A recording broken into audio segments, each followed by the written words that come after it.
दादा आप ओ CRPF sir, आप तो न्यूट्रल है, इसमें क्या वोट डालने के लिए बोलिए। इस चुनाव में वैसे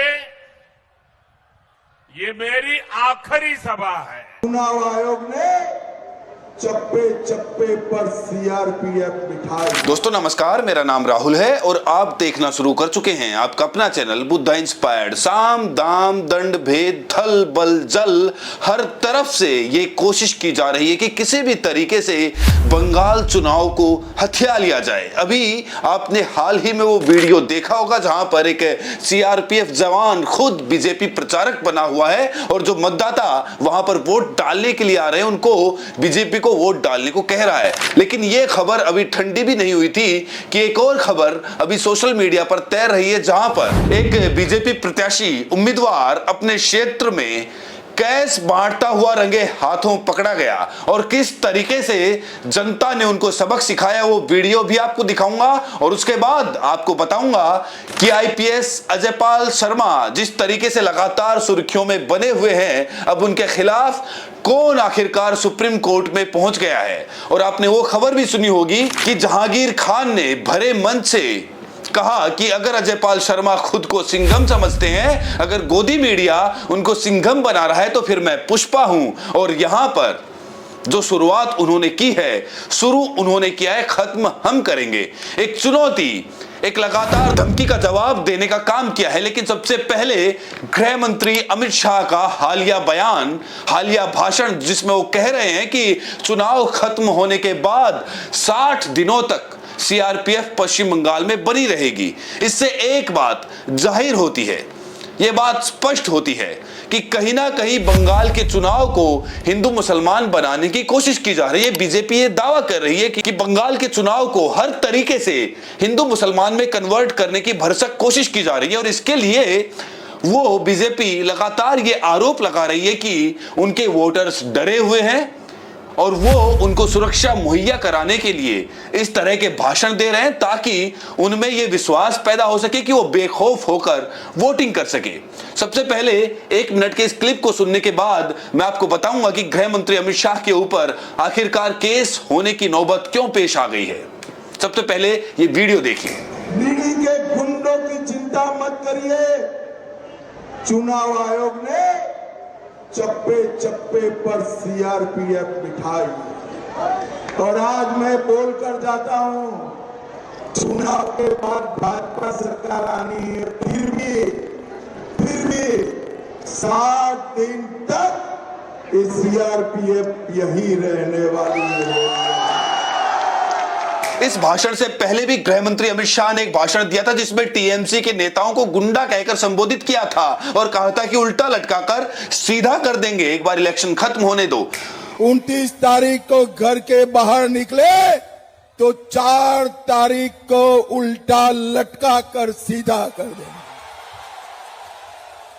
गृह मंत्री की ऐसी भाषा पर अब टीएमसी, ममता बनर्जी की पार्टी पहुंच चुकी है केस करने के लिए। और गृह मंत्री अमित शाह इतिहास के ऐसे पहले गृह मंत्री होंगे जिनके ऊपर भाषाई मर्यादा को लेकर केस दर्ज होने की नौबत पेश आ गई। लेकिन इसके बाद अगर आप देखेंगे कि किस तरीके से चुनाव आयोग धृतराष्ट्र बनकर आंखें मूंद कर बैठा हुआ है और बीजेपी जिस तरीके से बंगाल में खेल कर रही है, उसका एक जीता जागता उदाहरण ये वीडियो है। देखिए, जनता में सोरामपुर का एक वीडियो बताया जा रहा है। सोरामपुर क्षेत्र में बीजेपी प्रत्याशी भास्कर भट्टाचार्य अपनी गाड़ी से कैश बांटते हुए सरेआम रंगे हाथों पकड़े गए और जनता ने किस तरीके से उनको खदेड़ा है, ये वीडियो में देखिए।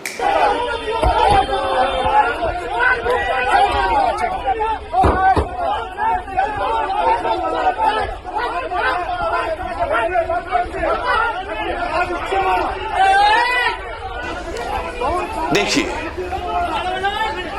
गाड़ी को घेर लिया, भागने की कोशिश।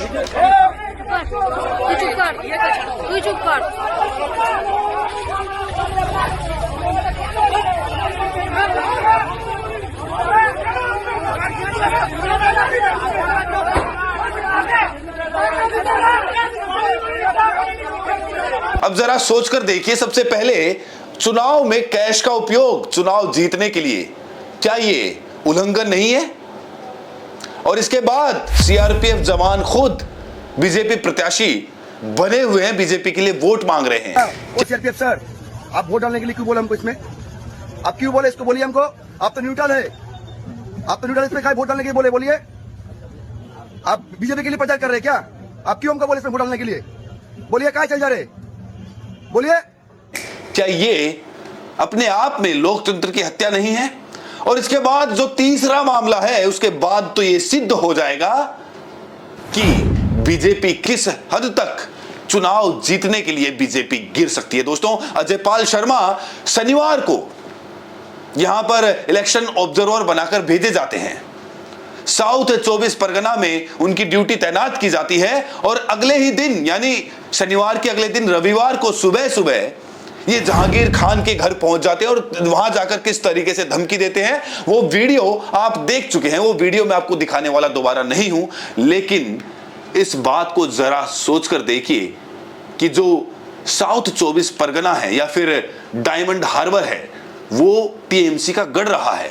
टीएमसी वहां पर सभी सीटें जीतती है। 31 में से 30 सीटें आज टीएमसी के पास है वहां पर, और वो टीएमसी का एक मजबूत गढ़ माना जाता है। वहीं से अभिषेक बनर्जी जो ममता बनर्जी के भतीजे हैं, वहां से सांसद बने हुए हैं, वहां से चुने हुए एमपी हैं, और जहांगीर खान उनके ही करीबी हैं। लेकिन जहांगीर खान पहली बार यहां पर टीएमसी प्रत्याशी के रूप में, उम्मीदवार के रूप में उभर कर आ रहे हैं। ये उनका पहला चुनाव होगा। और जिस तरीके से फोल्टा सीट एक गर्म सीट बन चुकी है, सियासत तेज हो चुकी है, इसके बाद अजयपाल शर्मा का काला चिट्ठा अब निकलकर सामने आ चुका है।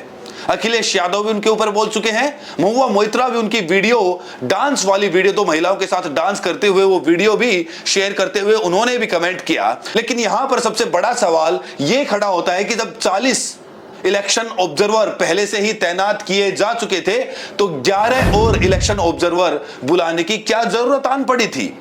और बुलाए गए तो उनमें से 3 आईपीएस ऑफिसर साउथ 24 परगना और डायमंड हार्बर में लगाए गए, जिसमें से अजयपाल शर्मा एक हैं।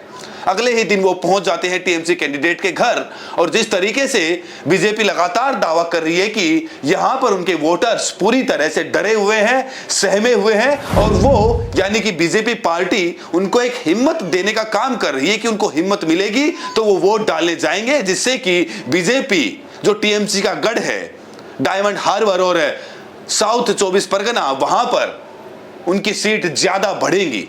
लेकिन जरा सोचकर देखिए, पिछले साल यानी पिछले चुनाव में 2021 में भी यही हथकंडा अपनाया गया था। हिंदू मुसलमान में बांटकर लोगों की राजनीति की गई थी, लेकिन वहां पर बीजेपी सफल नहीं हो पाई थी। ममता बनर्जी उन्हें मुंह तोड़ जवाब देती आई, और यहां पर अगर हम साउथ 24 परगना और डायमंड हार्बर की बात करें तो 31 सीटें हैं, और 31 में से 30 टीएमसी के पास हैं। सिर्फ एक सीट है और वो भी बीजेपी के पास नहीं है।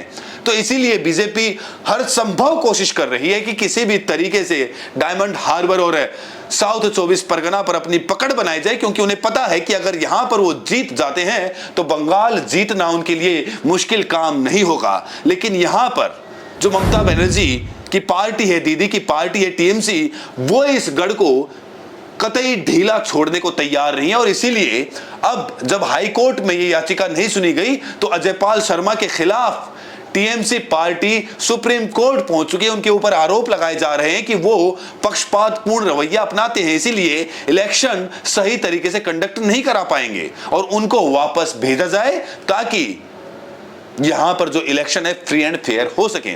लेकिन इन सब बातों से उलट, चाहे टीएमसी गलत हो चाहे बीजेपी गलत हो, चाहे टीएमसी सही हो चाहे बीजेपी सही हो, इसका निर्धारण करने वाला चुनाव आयोग धृतराष्ट्र की तरह अंधा बनकर क्यों बैठा हुआ है?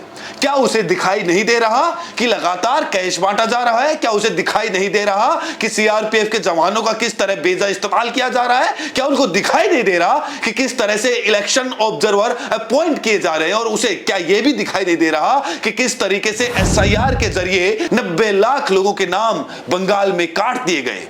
इन सब सवालों के जवाब तलब आखिरकार चुनाव आयोग से कौन करेगा? क्या न्यायपालिकाएं कोई ठोस फैसला लेकर उनकी बढ़ती हुई गैर वाजिब ताकतों के ऊपर कोई अंकुश लगाने का काम करेगी? ये सबसे बड़ा सवाल है। उनके ऊपर महाभियोग भी चलाया जा चुका है, लेकिन इसके विपरीत उनके खिलाफ कोई कार्रवाई नहीं होती है। और अब ये खेल बिहार से होता हुआ पश्चिम बंगाल तक पहुंच गया और ना जाने कहां कहां ये मामला पहुंचेगा। लेकिन एक सवाल अभी भी जनता उठा रही है कि सीआरपीएफ जवान आप 60 दिनों तक बंगाल में तैनात रखेंगे, लेकिन मणिपुर जो लगातार जल रहा है वहां पर जाने की ना तो हिम्मत करेंगे और ना ही वहां पर फोर्सेस डिप्लॉय करने का काम करेंगे। मणिपुर में जो फोर्स यहाँ पे लाया है ना, लाखों खाली एयरफोर्स का प्लेन नहीं है और शिप का वो नहीं है, बाकी तो सब आ गया। तो मणिपुर में जाइए ना, वहां पे खत्म करिए, उसको बंद करिए। औरत को नंगा करके रास्ता में घुमा रहा है, ये क्या बात हुआ? हाँ, प्राइम मिनिस्टर कहाँ गया है? प्राइम मिनिस्टर क्यों नहीं बोले? यहाँ पे आके 7 दिन 10 दिन बैठा हुआ है, शर्म आना चाहिए। क्योंकि आपने मणिपुर को नजरअंदाज कर दिया है। क्या मणिपुर में वो लोग नहीं हैं जिन्होंने आपकी सरकार बनाई?